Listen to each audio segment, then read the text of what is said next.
बिन्दुसंयुक्तं नित्यं ध्यायन्ति योगिनः कामदं मोक्षदं चैव ओंकाराय नमो नमः। अविरल शब्द घनोगा प्रक्षालित सकल भूतल मल कलंका मुनि विरूपासित तीर्थ सरस्वती हरतो नोदरितान् अज्ञान्तिमिरान्धानां ज्ञानाञ्जन शलाकया चक्षुर्निमीलितं येन तस्मै श्री गुरुवे नमः। श्री परम गुरुवे नमः। परम्पराचार्य गुरुवे नमः। सकल कलुष विध्वंसकं श्रेयसां परिवर्धकं धर्म संबंधकं भव्य जीव मन प्रतिबोधकारक मिदं शास्त्रं श्री गोमटसार जीव कांड नामधेयम् अस्य मूल ग्रंथकर्तारः श्री सर्वज्ञ देवाः तदुत्तर ग्रंथकर्तारः श्री गणधर देवाः प्रतिगणधर देवास्तेषां वचोनुसार मासाद आचार्य श्री नेमिचंद्र सिद्धांत चक्रवर्ती देवैः विरचितम्। मंगलम भगवान वीरो मंगलम गौतमो गणी मंगलम कुंद कुंदाद्यो जैन धर्मोस्तु मंगलम सर्वमंगल मांगल्यम सर्वकल्याणकारकम प्रधानम सर्वधर्माणां जयनं जयतु शासनम्। कोटिशतं द्वादशैव कोट्यो लक्षान्यशीतिस्त्रधिकानि चैव पञ्चाशदष्टौ च सहस्रसङ्ख्यामेतच्छ्रुतं पञ्चपदं नमामि। अर्हन्त भासि यत्थं गणहरदेविः गन्त्यं सम्मं प्रणमामि भक्तियुक्तो सुदना नमो वहिं शिरसा इच्छामि बन्धु सुवत्ति कावसगो कोतसलोच्यो अंगवंग पैण्य पाहुड़ परियम सुत पणमाने पुब्बगय चूलिया चैव सुतथय त्विधम कहायम सयानिच्च कलमंचे में पूजे में वंदामि नमसामि दुख कहो कमख वहीला हो सुगैगमनम समाहिमणम निर्गुण संपत्ति हो मच्छम। नमो अर्हंताणम नमो सिद्धाणम नमो आयरियाणम नमो वज्रायाणम नमो लोये सव्यसाहुणम श्रुतजलधिपारगेभ्यः सपरमद्विभावना पटुमतिभ्यः सुचरितपुनिदिभ्यो नमो गुरुभ्यो गुणगुरुभ्यः।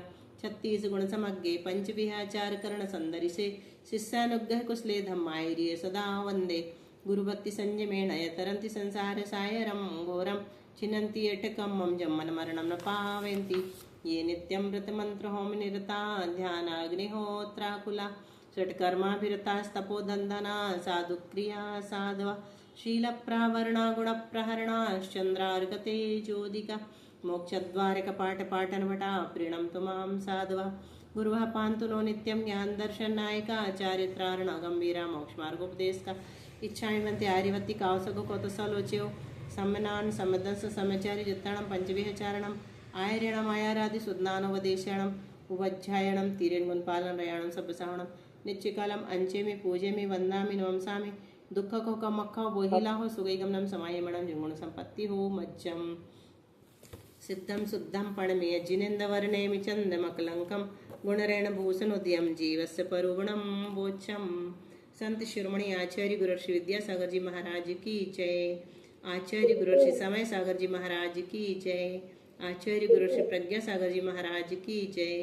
3 कम 9 करोड़ मुनि महाराज की जय। द्वादशांग जनवाणी माता की जय। संपूर्ण आरिका माता जी की जय। पूज्य गुरुमति दृढ़मति आदि सभी बड़ी माता जी की जय। आरिका श्री 105 चिंतनमती माता जी की जय। जय जय जय।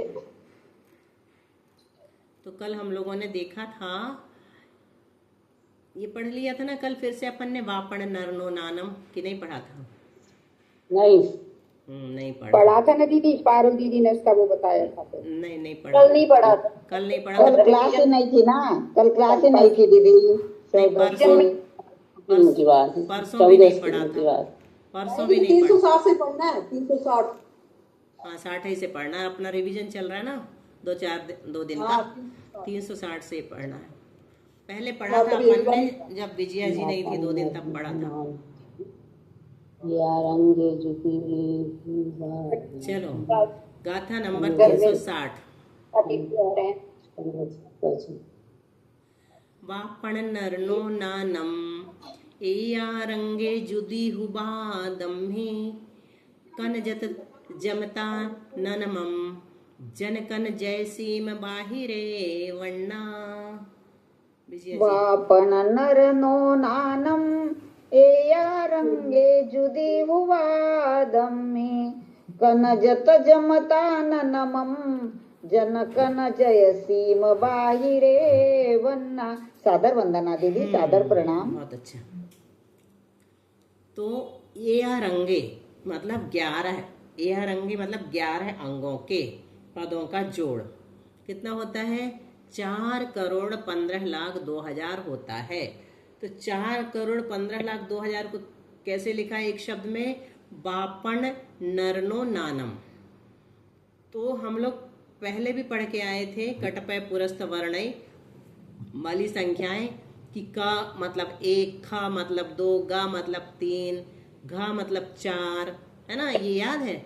इंगा मतलब 5, च 6, 6 7, जा 8, जा 9, फिर टा ठा डा ढा ना 1 2 3 4 5, ता था दा धा 6 7 8 9, फिर पापा बाबा मा फिर से 1 2 3 4 5, यर अलावा शशहा 1 से लेकर 8 तक।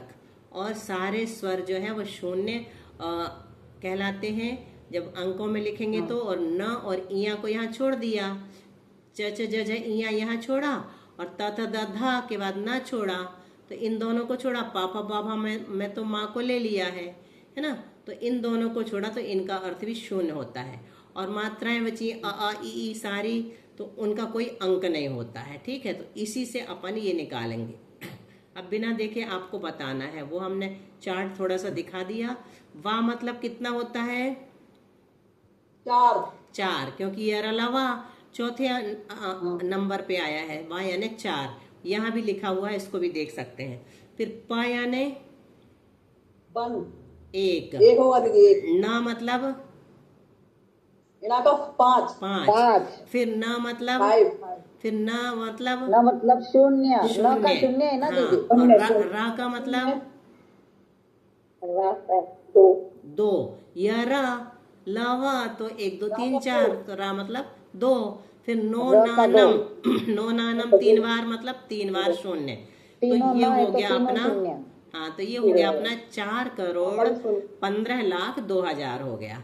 तो 11 अंगों के पदों का जोड़ 4,15,02,000 है। बापण नरनो नानम है, ऐसा आप बोलोगे किसी से तो वो अगर जीवकांड पढ़ा होगा तो समझ जाएगा। आपसे पूछेंगे 11 अंगों के पदों का जोड़ कितना है, तो आप कह सकते बापण नरनो नानम। बस इतना कह सकते, बापण नरनो नानम। तो आपको कोई जीवकांड का ज्ञाता समझेगा, ज्ञानी समझेगा, है ना। फिर जुदी वादम्मी यानी 12वां जो दृष्टिवाद अंग है, उसके पदों का जोड़ कितना है? तो उसमें संपूर्ण पद कितने हैं? 1,68,68,56,005 ये लिखा है। 108,68,56,005 भी कह सकते इसको, है ना। तो अब यहाँ से निकालते हैं अपन। का मतलब 1 है ना, 1। न यानी शून्य। जा मतलब 8 है ना, 8 हो जाएगा। ता यानी ता मतलब 6। जा यानी 8 8 सही है। फिर माँ यानी 5। फिर ता का मतलब 6। फिर ना मतलब 0 0। फिर माँ का मतलब 2 बार आएंगे। फिर माँ का मतलब 5। तो ये हो गया अपना।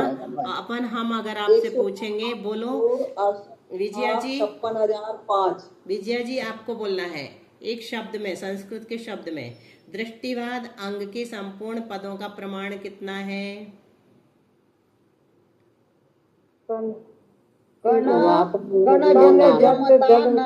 बहुत अच्छा। जमता ननमम। हाँ, कनजत जमता ननमम। कनजत जमता ननमम। नहीं, बिल्कुल सही। ये वाली गाथा सबको याद करना है। नहीं, सही बोला था। कनजत जमता ननमम। सुनो, सब लोग मौन हो जाओ, सब लोग मौन हो जाओ। हाँ बोलो सुमन दीदी, फिर से बोलो।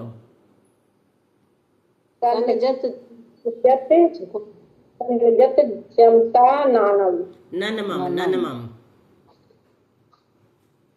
तान होगा दीदी। जत जम तान नमम सही है। नहीं, ऐसा नहीं बोलना। कन जत जम ता ननमम, ननमम बोलना, तब ज्यादा अच्छा आता है। ननमम। फिर इसमें भी दो दो लेना, जन कन जय सीम, जन कन जय सीम, इसमें भी ऐसे लेना, दो दो लेना। यहाँ पर हाँ, यहाँ पर अपन ने किया था बापन नरनो नानम। ठीक है, अब आगे चलो। अंग बाह्य के अक्षरों का प्रमाण कितना है? तो 8,04,08,175। देखो 11 अंगों का तो 4 करोड़ था, और अंग बाह्य का 8 करोड़ है ना।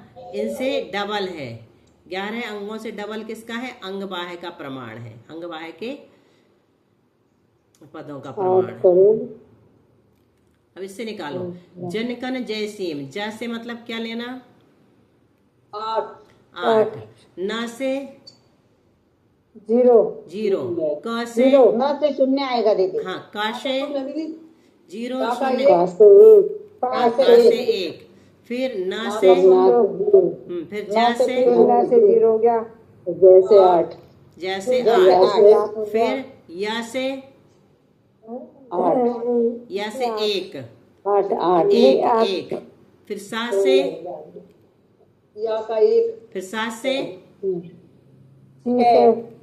7, और फिर माँ से 5, माँ से 5।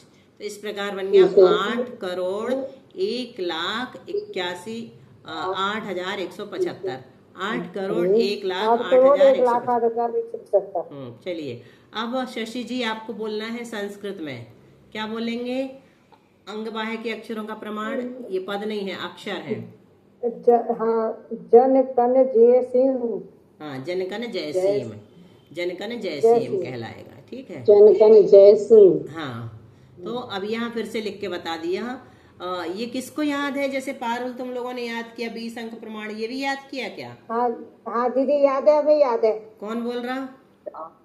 शशि जी। हाँ बोलो, आप बोलो बिना देखे। 11 अंगों के पदों का जोड़ बोलो।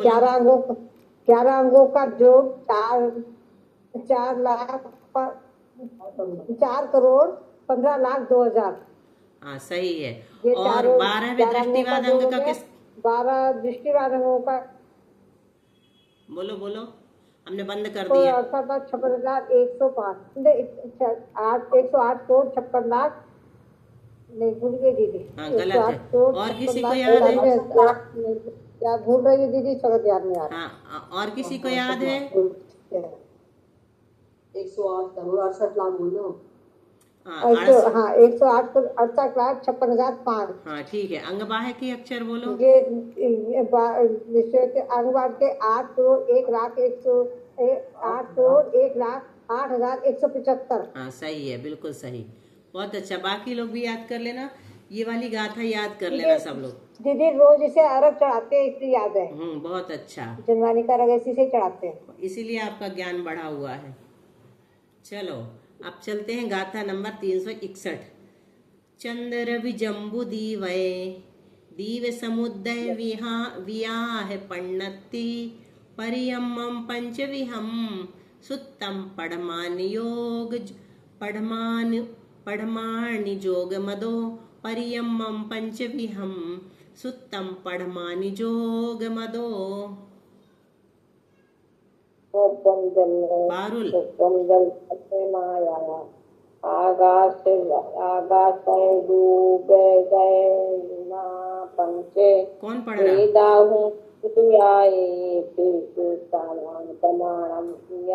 चलो मनीषा तुम पढ़ो। हाँ दीदी बोलो, हम पढ़े। बोलो। चंद्र विजम्बु दीवय दीव समुदय वियाह पर्णति परियम्मं पंचविहं सुत्तं पढ़माणि जोग मदो। ठीक है, बहुत अच्छा। तो यहाँ पर अब क्या बता रहे हैं? 12वां जो दृष्टिवाद अंग है उसके 5 भेद हैं। तो कहाँ से लिया?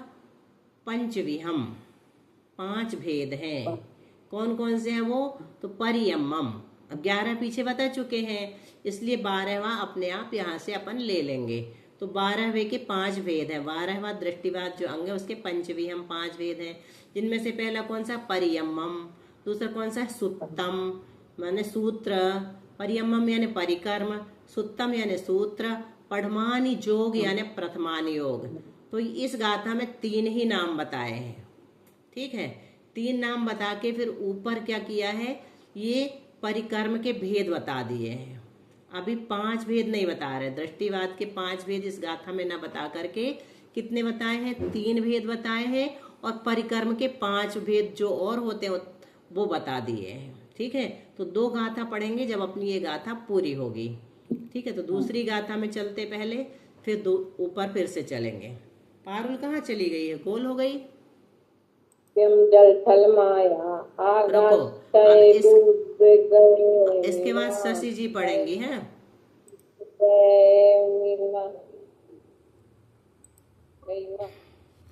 पुव्वम जलथल माया आकाश रूप गए मिमा पंच भेदाहु चूलियाए ते सुपमाणम इनम कम सो।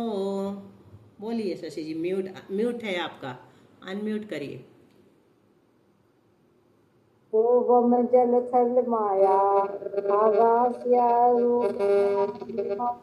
पंच भेदाहु चुलियाए ससुपमानम इमम तमसो। चलो सरोज तुम भी पढ़ो, फिर कम गाथाएं होती तुम लोग रह जाती। बोलो तुम भी, सरोज पृथ्वीपुर, बोलो। पूर्वम जल थल माया आगासय रूप गए मिमा पंच वेदाहु चूलियाए तेसु पमाणम इणम कमसो।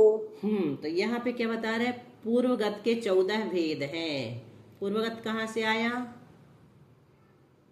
ये 12वें दृष्टिवाद परिक्रमा के जो 5 भेद थे ना, उसमें था पूर्वगत। नहीं, उसमें नहीं है जी नहीं, जो दृष्टिवाद के 5 भेदों में से। हाँ, दृष्टिवाद अंग जो 12वां अंग है, जो 12वां अंग है, उसके 5 भेद में 3 ऊपर की गाथा में बता दिए हैं।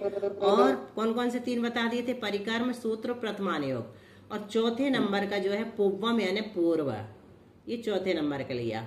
और 5वें नंबर का क्या है, चूलिका। पूर्वगत के बाद क्या है, चूलिका नहीं, हाँ ठीक है, पूर्वगत और फिर चूलिका। चूलिका कहाँ लिया, ये दूसरी लाइन में, चूलियाए यानी चूलिका। तो अब इनके हम भेद देखते हैं, ठीक है।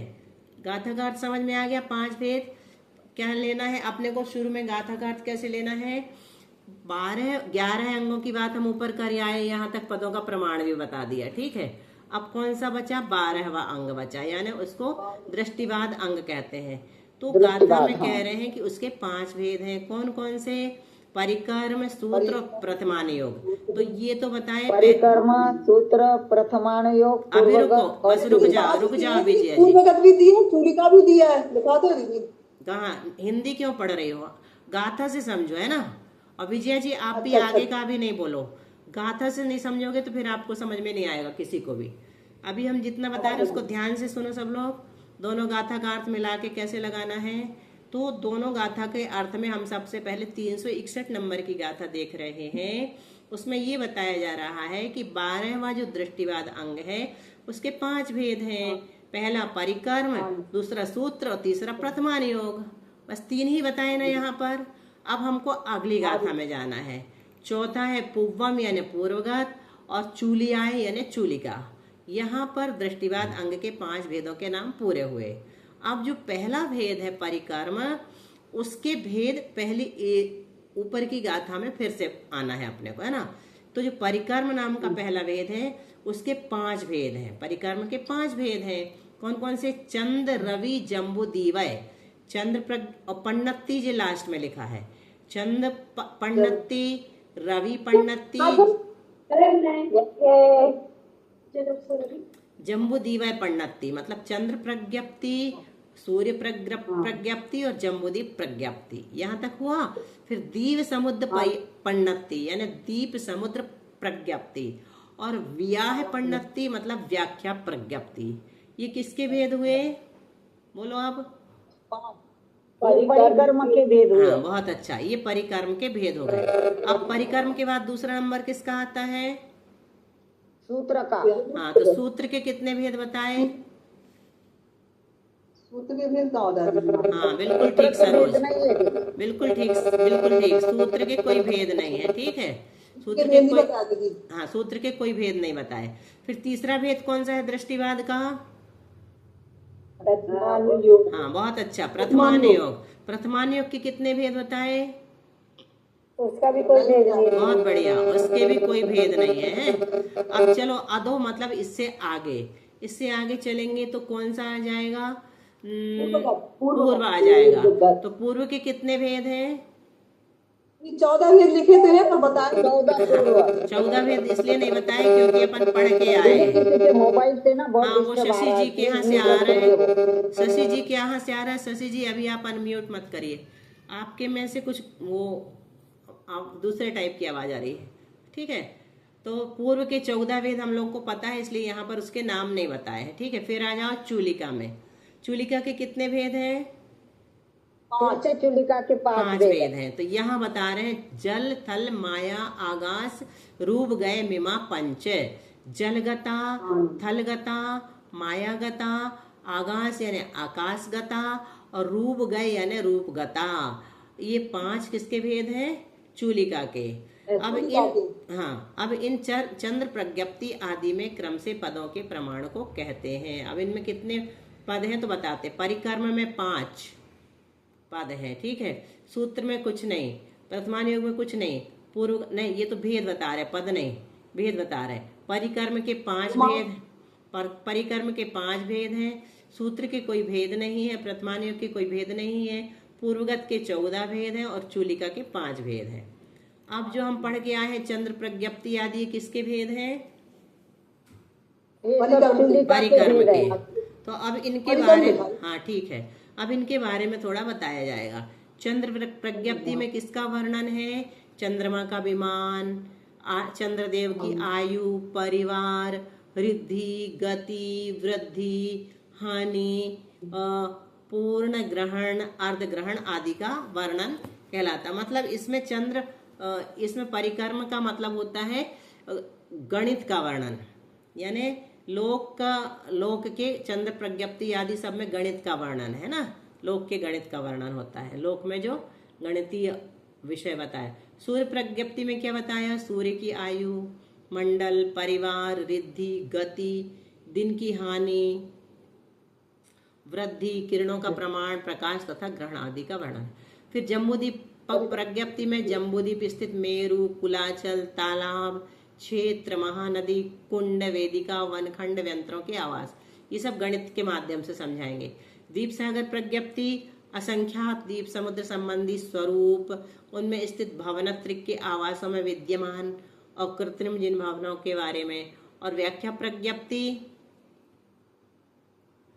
इसमें रूपी अरूपी जीव अजीव द्रव्यों का, भव्य अभव्य वेदों का, उनके प्रमाण का और लक्षणों का, अनंतर सिद्ध और परंपरा सिद्धों तथा अन्य वस्तुओं का वर्णन है। व्याख्या प्रज्ञप्ति पहले भी आया क्या? किसी को याद है?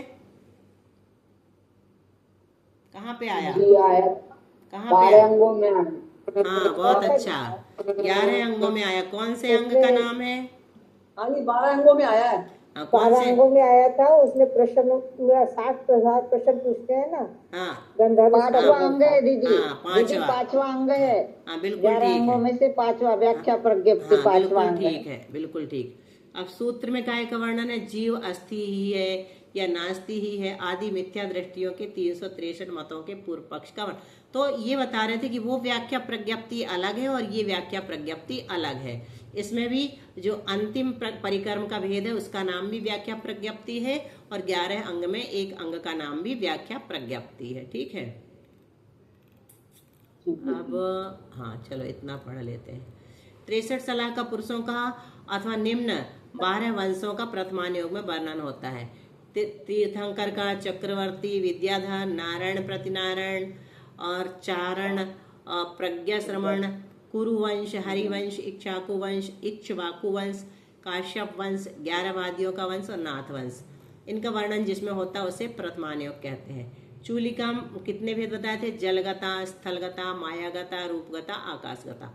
निम्न के कारणभूत मंत्र तंत्र तपश्चरण आदि का वर्णन रहता है। जल में गमन, जल का स्तंभन, अग्नि का स्तंभन, भक्षण, अग्नि का भक्षण, अग्नि पर बैठना, अग्नि में प्रवेश, ये सब जलगता कहलाता है।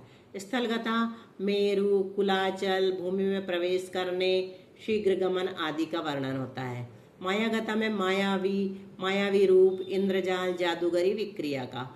रूपगता में सिंह, हाथी, घोड़ा आदि के रूप बदलने का वर्णन होता है। और आकाशगता में आकाश में गमन करने का वर्णन होता है। अब ये 2 गाथाएं आज नहीं हो पाएंगी। दीदी ये सब रिद्धि जैसी हुई, ऐसे रिद्धियों में है ना। हाँ, रिद्धियां ही हैं वो एक तरह से। अब अपने यहाँ इसको बाल तप कहा जाता अगर ऐसा ये सब करते हैं तो, लेकिन मंत्र तंत्र आदि से होता है ये। चलो देखो, आज थोड़ी दूसरी चीज बताते हैं 5 मिनट, ठीक है। एक आराध्य सूत्र, पढ़ा रहे हो क्या? बुद्धि, कुलीनता, इंद्रिय निग्रह, शास्त्र ज्ञान, पराक्रम, अधिक न बोलना, शक्ति अनुसार दान देना और ये कृतज्ञता, 8 दीदी गुण। सबको म्यूट कर लेंगे प्लीज, पहले म्यूट कर लेंगे आप सबको, बिल्कुल आवाज अच्छी नहीं आ रही आपकी। सब लोग म्यूट करो अपना, ठीक है। हो गया सबका म्यूट? कहाँ से आ रही? डाल के देंगे। चलो अब आ रही है आवाज, ठीक है जी अब आ रहे। तो किसी को अगर अपनी प्रसिद्धि बढ़ाना है तो क्या क्या गुण उसमें होना चाहिए, कौन कौन से गुण ग्रहण करना चाहिए। सबसे पहले तो बुद्धि बढ़ाना चाहिए, बुद्धि का विकास होना चाहिए, कुलीन होना चाहिए, इंद्रिय निग्रह होना चाहिए। इंद्रिय निग्रह मतलब इंद्रियों को वश में करने की शक्ति होना चाहिए, इंद्रियों के गुलाम नहीं बनना चाहिए। और शास्त्र का ज्ञान होना चाहिए, पराक्रम होना चाहिए मतलब कायर नहीं होना चाहिए, डरपोक नहीं होना चाहिए। और अधिक बोलने वाले कभी प्रसिद्ध नहीं होते, वो अधिक बोलने में ही प्रसिद्ध होते हैं, बक बक करने में ना। तो अधिक नहीं बोलने से प्रसिद्धि ज़्यादा मिलती। जैसे आचार्य श्री कितने गंभीर हुआ करते थे, बिल्कुल सामने घंटे भर भी बैठे रहो, उन्हें नहीं बोलना है तो वो देखेंगे तक नहीं।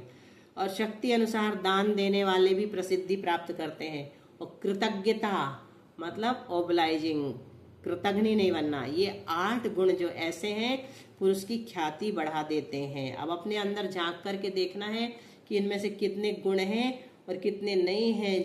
जो नहीं हैं उनको हम कैसे अपनी आत्मा में प्रकट करें। दीदी 1 मिनट, दीदी हम बोले। हाँ बोलो दीदी। हाँ बोलो बोलो। दीदी सबको म्यूट कर लेंगे ना, बहुत डिस्टर्ब आ रहा है। हाँ आप तो बोलिए, हमको सुनाई पड़ रहा है। हाँ, हम ये बोल रहे थे दीदी कि जो वक्ता होता है ना उसमें कौन से गुण होना चाहिए, वो गाथा हम बोल रहे हैं। हाँ, बोलो। प्राज्ञः प्राप्त समस्त शास्त्र हृदय प्रव्यक्त लोक स्थिति प्रास्ताशः प्रतिभा परः प्रशमवान् प्रागेव दृष्टोत्तरा प्रायः प्रश्न सह प्रभु परमणो हारी परा निंदया ब्रूया धर्म कथाम गणी गुण निधि प्रस्पष्टमीष्टाक्षरा प्रस्पष्टमीष्टाक्षरा। दीदी आत्मानुशासन की गाथा है 5 या 6 नंबर में, कुछ बहुत सुंदर। और इसी के बाद है ना श्रोता की भी गुणों की गाथा है। सभी फिर कभी शास्त्रों में, बोलूंगी बहुत सारे उसको। शास्त्रों प्रणाम में, दीदी, सादर वंदन। बहुत सारे शास्त्रों में भी आपको मिलेंगे। इसके अलावा सबसे पहले वक्ता के, श्रोता के, आचार्यों के बहुतों के गुण बताए जाते हैं। तो आगे क्या कह रहे हैं, किसी वस्तु के संयोग के लिए शोक करना इसलिए व्यर्थ है क्योंकि संयोग में शांति और स्वाधीनता नहीं है। किसी वस्तु के वियोग में शोक करना इसलिए व्यर्थ है क्योंकि पर की रक्षा अपने अधीन नहीं है और पर का अपने से तादात्म्य नहीं है तथा वियोग से अपने स्वरूप की हानि भी नहीं है। कितना अच्छा लिखा, देखो निर्दोष सागर जी ने लिखा है। ये निर्दोष निर्लोभ सागर है ना। अच्छा। उनने लिखा हाँ, नहीं है। निर्दोष और निर्लोभ सागर जी पंकज भैया के साथ ही थे स्त्री आश्रम उन में। उन लोगों ने संग्रह किया है आराध्य सूत्र के नाम से, लिखा नहीं है, संग्रह किया है अच्छी अच्छी बातों का। तो बहुत अच्छा कर रहे हैं दीदी, उसमें बहुत ही मन लगता है और खूब जल्दी बात समझ। तो किसी हमारा वस्तु, एक प्रश्न है, हाँ कि जैसे हमने प्रतिमा नहीं ली थी अभी, तो दीदी हम लोग सम्यक दृष्टि जीव नहीं कहलाएंगे, कौन से कहलाएंगे फिर? नहीं कहलाएंगे। मुनि महाराज तक महाव्रत ले लेते हैं और सम्यक दृष्टि नहीं कहलाते, जरूरी थोड़ी है। सम्यक दर्शन बिल्कुल अलग चीज है, प्रतिमा लेना बिल्कुल अलग चीज है। अगर सम्यक दर्शन हो गया है और फिर प्रतिमा ली है तो सम्यक दृष्टि कहलाएंगे। अब अपन को तो पता ही नहीं है ना कि सम्यक दर्शन हुआ है कि नहीं। प्रतिमा तो कोई भी ले सकता है, मिथ्या दृष्टि भी ले सकता है ना। तो सम्यक दृष्टि तो गिने चुने हैं, लेकिन अपने आप को सम्यक दृष्टि मानना चाहिए, मिथ्या दृष्टि नहीं मानना चाहिए। तो क्या कहा यहाँ पर, किसी वस्तु के संयोग के लिए भी शोक नहीं करना चाहिए और किसी वस्तु के वियोग के लिए भी शोक नहीं करना चाहिए। संयोग मतलब मिल जाए, है ना, तो वो भी नहीं करना चाहिए अपने। क्योंकि मिल जाएगा तो शांति भी नहीं रहेगी अपने को और स्वाधीनता भी नहीं रहेगी। और वियोग के लिए भी शोक नहीं करना चाहिए। क्यों नहीं करना चाहिए? क्योंकि पर की रक्षा करना अपने अधीन तो है नहीं, चला गया, अब क्या शोक करें। और पर का अपने से तादात्म्य भी नहीं है, संयोग संबंध है, तो वियोग में अपने स्वरूप की हानि भी, और वियोग हो गया तो अपने स्वरूप की हानि भी नहीं है। तो इसलिए समता परिणाम रखो हर समय। इष्ट वियोग अनिष्ट योग, ये सब आर्त ध्यान है। आगे क्या कहते हैं, प्रकृति ने सूर्योदय, सूर्यास्त, गर्मी, बरसात, ठंड सबका समय निश्चित कर रखा है। केवल मनुष्य को ही हर बात की छूट दे रखी है। कब सोना, कब जागना, क्या करना, सब कुछ स्वयं मनुष्य के हाथ में है। वह सब कुछ करने में स्वतंत्र है। उपदेश भले ही थोड़ा हो, पर जो उच्चारण में हो वही आचरण में हो, जो मुख में हो वही मन में हो, जो दिमाग में हो वही दिल में हो, जो जिह्वा में हो वही जीवन में हो। उपदेश भले ही कम मिले, लेकिन अगर आचरण में नहीं उतारा तो उस उपदेश का कोई फल नहीं है। देखो, सम्यक दर्शन प्राप्ति के लिए 5 लब्धि बताई है। उसमें एक लब्धि का नाम है देशना। देशना का अर्थ क्या होता है?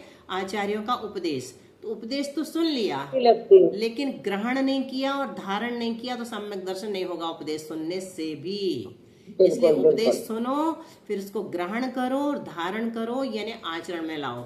तो सबसे ज्यादा चिंतन हमें इस विषय पे करना चाहिए कि हमारे चारित्र मोहिनी कर्म का बंध कम से कम हो। जिसके चारित्र मोहिनी कर्म का उदय रहता है वो कभी प्रतिमा नहीं ले सकता, कभी व्रत धारण नहीं कर सकता। तो इसलिए हमेशा मंद कसाय, उसके चारित्र मोहिनी कर्म के बंध के आश्रव के कारण पढ़ लेना और उनसे बचने का प्रयास करना, है ना। बस आज इतना ही पढ़ते हैं। जिनवाणी स्तुति। जिन्वय नमो सहमीनम विषय सुविरेयनम अमिदभूदम जरमर नवाहि हरणम क्षय करणम सौवदुखाणम। पीयूष है विषय सौख्य विरेचना है, पीतेषु शीघ्र मिटती चिर वेदना है। भाई जरा मरण रोग निवारती है, संजीवनी सुख करी जिन भारती है।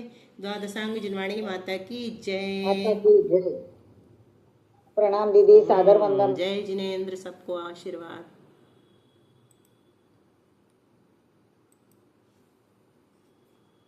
9 बार नमोकार मंत्र।